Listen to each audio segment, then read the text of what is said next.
composants. Le Mesh Renderer qui lui contrôle les materials de notre objet. Le Box Collider pour la gestion de la collision. On verra ça dans la partie physique dans un autre tuto. Le Transform dont on a déjà parlé, qui gère la position et la rotation. Et on va rajouter un nouveau component qui est un script. On va l'appeler par exemple Change Color, parce qu'on va dans ce script changer la couleur. On peut choisir un langage. JavaScript va vous permettre de cacher en quelque sorte les mécanismes orientés objet. Donc ça va vous offrir une syntaxe plus simple.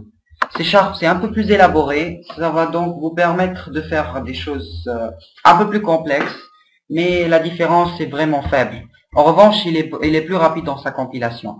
Donc je vous le recommande. Personnellement, je ne travaille pas avec. Je ne peux donc pas vous dire grand-chose sur ce langage.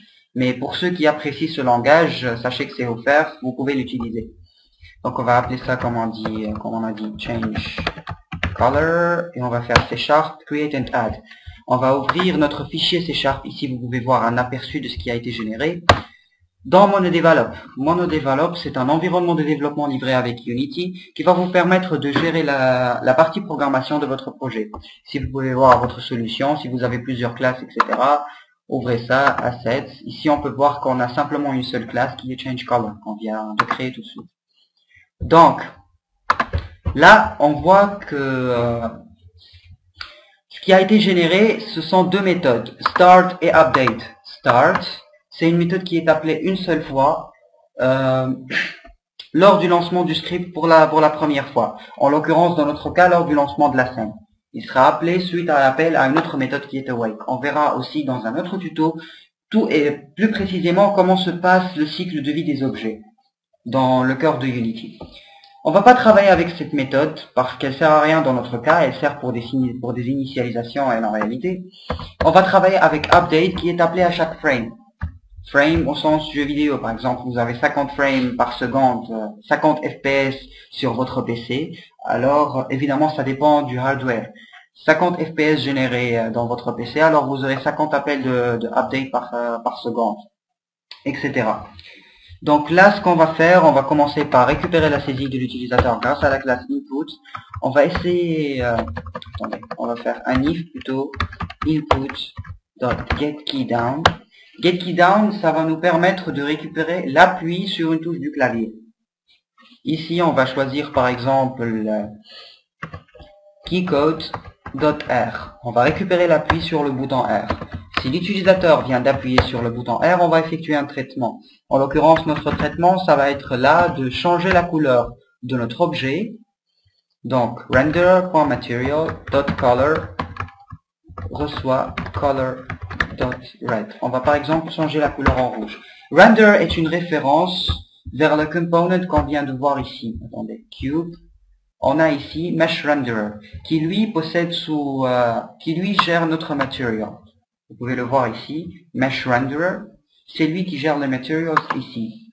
Il a Android Google Material. Donc pour pouvoir accéder à notre material et donc changer la couleur de notre objet, on va devoir passer par ce component.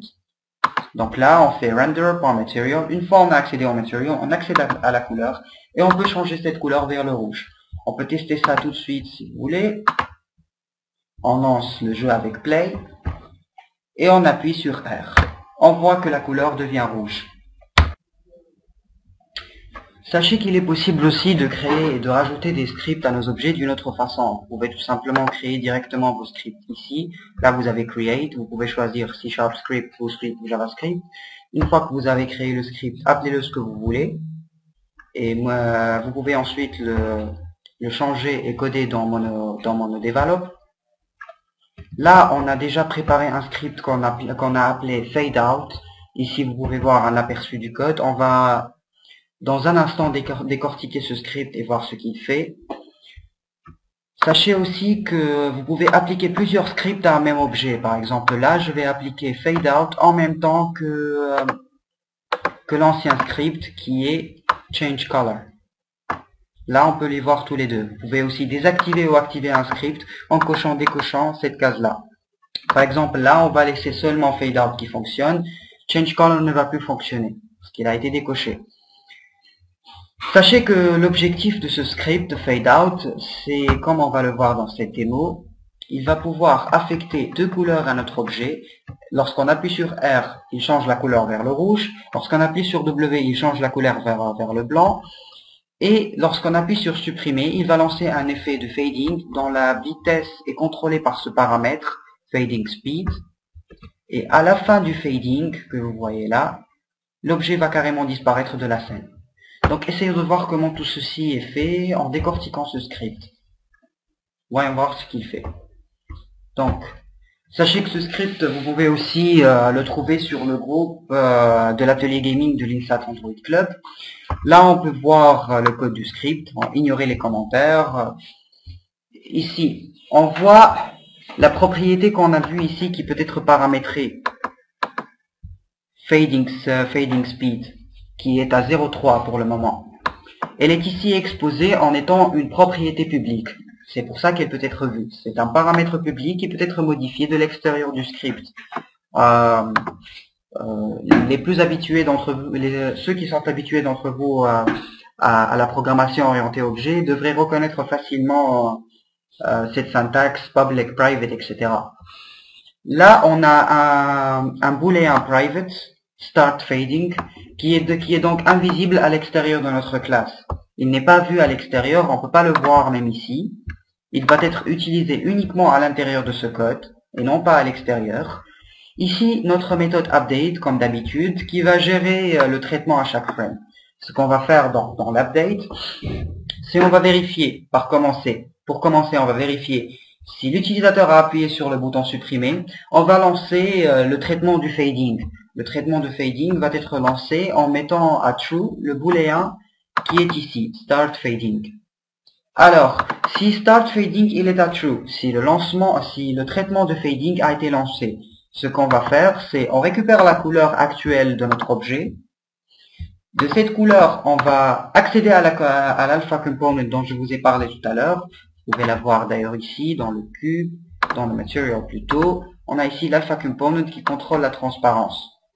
On va accéder à cet alpha component et réduire cet alpha component d'une valeur qui est proportionnelle à la fading, à la speed qu'on a définie, à fading speed. Donc plus fading speed augmente, plus la disparition de l'objet va être plus rapide, car on va réduire l'alpha component d'une composante plus grande, d'un flottant plus grand, qui est un fading speed plus grand. Delta time, je vais vous l'expliquer dans un instant, essayez de la garder de côté pour le moment.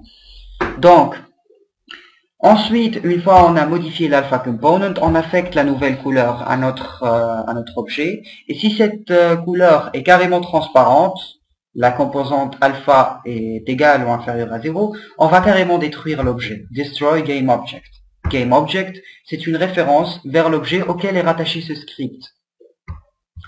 Sinon, si le traitement du fading n'a pas été lancé, on va faire les autres traitements simples, à savoir voir si l'utilisateur a appuyé sur R pour transformer notre objet, pour rendre la couleur de notre cube rouge, ou alors si s'il a appuyé sur W, on va rendre la couleur white, qui est blanc. Donc, pour comprendre le petit détail du time.deltaTime, quel est son intérêt? Pour voir son intérêt, on va supprimer le time.deltaTime et essayer de simuler le traitement qui va s'effectuer dans le cas où cette variable n'est pas utilisée. Alors,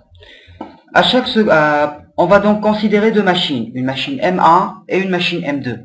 La machine M1, elle tourne à 40 fps et la machine M2, elle tourne à 80. Faisons un petit calcul pour voir combien de secondes va nécessiter la machine M1 pour faire disparaître entièrement le cube et combien de secondes va nécessiter la machine M2 pour faire disparaître le cube, sachant que le code est le suivant. Donc, dans le cas de la machine M1, où on a 40 fps, la réduction de color.a par seconde va être 40 fois 0,3. Pourquoi ça? Parce que la machine M1 va faire 40 appels à la méthode update par seconde. Et donc, par seconde, elle va réduire 40 fois 0,3 de la composante color.a.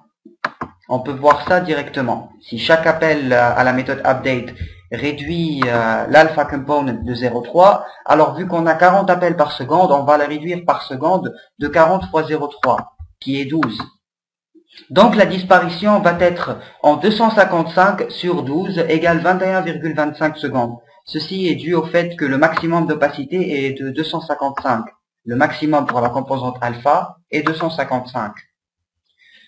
Pour la machine M2, en faisant le même calcul avec 80 fps, on se retrouve avec 10,625 secondes.